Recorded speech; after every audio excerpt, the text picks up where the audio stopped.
Alah mogok anjing mogok. Wah, mogok di dieu deh. Naon gitu? Si eta apalin?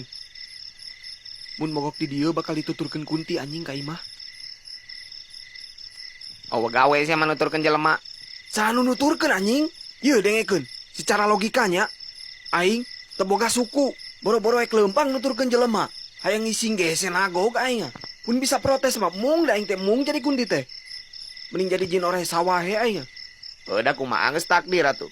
Aing ge embung jadi di pojong teh hareudang. Alah mitos eta mah. Yes, siapa di bejaan teh. Kamari anyar kenehnya aya bapak-bapak lewat ka dieu make motor. Peda teh ngelaksonan anjing. Kaisukana orokna leungit. Cenah mah ku Kunti, tuh nya geus nyalakeun di ka aing. Aing dieu we terus, aing deui. Aya orokna leungit, nyalakeun ka aing. Sawona teu buahan, nyalakeun ka aing deui wae. Pajarkeun teh ku aing di cicingan cenah. Ieu mah kahayam-hayam anjing. Siapa teh hayam? Pedanya ada tengah peuting, aing deui wae nu disebut. Cia tutong segala ka aing euy. Ripuh aing ge keding mah. Sora naon eta? Siang ngadenge teu? Kunti